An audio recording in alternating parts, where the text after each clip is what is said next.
বন্ধুরা, সেই একঘেয়েমি ডিনার ব্রেকফাস্ট লাঞ্চের রেসিপি খেয়ে বোর হয়ে যাচ্ছ আর ভালো লাগছে না খেতে, তাহলে দেখতে থাকো এই ভিডিওটা। অবশ্যই করে প্রথম থেকে শেষ পর্যন্ত দেখে নাও বন্ধুরা, ভিডিওটা স্কিপ না করে।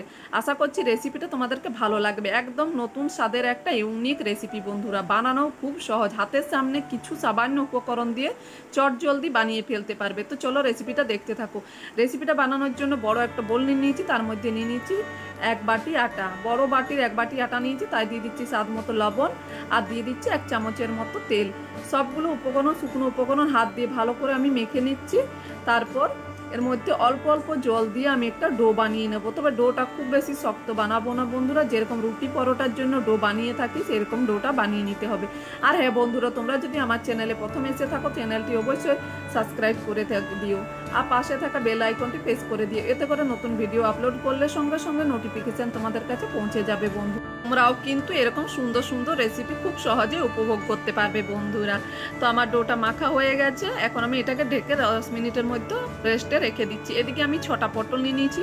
পটলটা আগে থেকে ধুয়ে পরিষ্কার করে নিয়েছিলাম, তারপর দুটো সাইড কেটে নিয়ে এখন পটলটাকে আমি একটা ছুরির সাহায্যে উপরের যে পাতলা আঁশের মতো ছালটা আছে, খোসাটা, সেইটাকে আমি এরকম পুরে উঠিয়ে নেবো চেঁচে। তোমরা এটা বটির সাহায্যেও করতে পারো বন্ধুরা, আমি এটা ছুরির সাহায্যে এইভাবে চেঁচে উঠিয়ে নিচ্ছি। সবগুলো পটলকে এভাবে আমি চেঁচে উপরের খোসাটা উঠিয়ে নিয়েছি। তারপর এর একটা গ্রেটারের সাহায্যে পটলটাকে আমি ভালো করে গ্রেট করে নিচ্ছি। এগুলোকে খুব সহজে একদম মিহি করে গ্রেট করে নিতে হবে। সবগুলো আমি একই রকম করে গ্রেট করে নেব।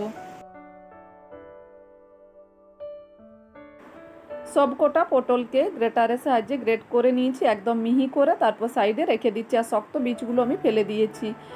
গ্যাসের মধ্যে কড়া বসিয়ে কড়াটাকে ভালো করে গরম করে নিয়ে তারপর ওর মধ্যে দিয়ে দিয়েছি 1 চামচ সাদা তেল। তেলটা ভালো করে গরম হয়ে যাওয়ার পর দিয়ে দিচ্ছি 1/2 চামচের মতো ফোড়নে জিরে।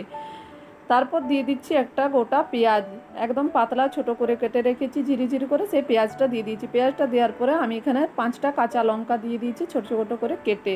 ঝালটা তোমরা বুঝে দিবে যে যেরকম পছন্দ করো। তারপর পেঁয়াজটা হালকা ভাজা হয়ে যাওয়ার পর দিয়ে দিচ্ছি গ্রেট করে রাখা পটলটা। পটলটাকে এখন ভালো করে একটু নাড়াচাড়া করে নিয়েছি। তারপর দিয়ে দিচ্ছি 1/2 চামচের মতো হলুদ গুঁড়ো, 1/2 চামচেরও কম জিরে গুঁড়ো, 1/2 চামচের কম ধনে গুঁড়ো। সবকটা মশলা দিয়ে আমি পুরটাকে ভালো করে তৈরি করে নিয়েছি। এটাকে 3 থেকে 4 মিনিট এইভাবে নাড়াচাড়া করে পুরটা কিন্তু খুব সহজেই তৈরি হয়ে যাবে বন্ধুরা। আর এই ভিডিও ক্লিপটা ডিলিট হয়ে গেছে, তাই তোমাদের বোঝার সুবিধার্থে আমি বলে দিয়েছি যে কিভাবে পুরটা বানিয়েছি আমি। বানানো খুবই সহজ বন্ধুরা। সবকটা মশলা দিয়ে এটাকে 5 থেকে 6 মিনিট নাড়াচাড়া করে পুরটাকে তৈরি করে নিলেই হবে। তারপর ঠান্ডা করে নিয়েছি। এদিকে ডোটাকে একটু হাত দিয়ে মেখে নিয়ে ডোর থেকে লিচি কেটে নিয়ে এর মধ্যে বাটির মতো বানিয়ে নিয়েছি দুটো হাতের সাহায্যে। তারপর এর মধ্যে দিয়ে দিচ্ছি 2 চামচের মতো পুর। আর পুরটা আমি খুব বেশি ঠান্ডা করিনি বন্ধুরা, আমি হালকা ঠান্ডা করে দিয়ে দিচ্ছি। আর ওপরে একটু আমি ড্রাই আটা দিয়ে দিচ্ছি যাতে পুরটা ফেটে বেরিয়ে না আসে। এইভাবে আমি দেখো আঙুলের সাহায্যে এটাকে মুড়ে দেব। এটা দেখলে তোমরাও বানিয়ে নিতে পারবে, খুবই সহজ বন্ধুরা, একবার দেখলে বানিয়ে ফেলতে পারবে। বানানো খুব সহজ। আর এই পটল পরোটা খেতে কিন্তু দুর্দান্ত লাগে বন্ধুরা। এইগুলো বানিয়ে তোমরা বাচ্চাদেরকে টিফিনও দিতে পারো, আবার নিজেরা সকালে ব্রেকফাস্ট বা ডিনার লাঞ্চে যে কোনো সময় বানিয়ে খেতে পারো। খেতে অসম্ভব সুন্দর লাগে। যে এই পটলের পরোটা একবার খাবে সে কিন্তু পটলের প্রেমে পড়ে যাবে বন্ধুরা। অসাধারণ লাগে খেতে কিন্তু এই পটল পরোটা। এখন আমি আবারও অল্প আটা দিয়ে এটাকে বেলে নিচ্ছি। খুব বেশি চাপাচাপি করব না, এটা খুব আলতো হাতে এই পরোটাগুলোকে বেলে নেব বন্ধুরা। এখন দেখো বেলা হয়ে গেছে। এরপর আমি গ্যাসের মধ্যে তাওয়াটা আগে থেকে গরম হতে দিয়ে দিয়েছি। আর এটা খুব বেশি পাতলা বা মোটা রাখিনি, মিডিয়াম যেরকম পরোটা বানিয়ে আমরা সবাই বানিয়ে থাকি সেই রকমই রেখেছি বন্ধুরা।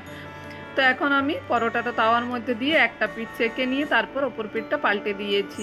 তারপর দিয়ে দিচ্ছি এর মধ্যে সাদা তেল, সাদা রিফাইন্ড অয়েল ব্যবহার করেছি আমি এখানে, তোমরা চাইলে ঘিও ব্যবহার করতে পারো। তো দেখো অল্প তেল দিয়ে দিচ্ছি। এখন পরোটাটাকে এপিট ওপিট করে ভেজে নেব। আর পরোটাগুলো কত সুন্দর ফুলে উঠছে। এইভাবে পটল পরোটা একবার খেয়ে দেখলে বুঝতে পারবে বন্ধুরা যে পটল পরোটা কতটা সুস্বাদু হয়। তোমরা তো পরোটা অনেক রকমের খেয়েছো বন্ধুরা, অবশ্যই একবার এই পটল পরোটা বানিয়ে খেয়ে দেখো, অসম্ভব সুন্দর লাগে। বাড়িতে বানিয়ে থাকলে অবশ্যই কিন্তু কমেন্ট করে জানাতে ভুলো না বন্ধুরা তোমাদেরকে কেমন লেগেছে এই পটল পরোটাটা। আর এটা বানানো খুব সহজ বন্ধুরা, খুব অল্প সময়ের মধ্যে কিন্তু তৈরি হয়ে যায়, খুব অল্প কিছু উপকরণ দিয়ে। তো দেখো কথা বলতে বলতে আমার কিন্তু একটা পরোটা ভাজা হয়ে গেছে, এখন আমি একটা প্লেটের মধ্যে উঠিয়ে নিয়েছি। সেমভাবে আবারও একটা তাওয়ার মধ্যে দিয়ে দিয়েছি পরোটা, এপিট ওপিট সেঁকে নিয়েছি। প্রথমে আমি তেল ছাড়াই, তারপর তেল দিয়ে এই পরোটাটাকেও সেমভাবে ভেজে নেব। সবগুলো পরোটা আমি একইভাবে বানিয়ে নেব।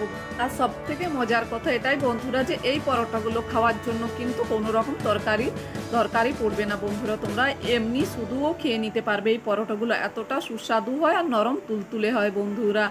পরোটাগুলো অসম্ভব মজাদার, খেতে কিন্তু দুর্দান্ত লাগে। একবার বাড়িতে ট্রাই করে অবশ্যই দেখো বন্ধুরা।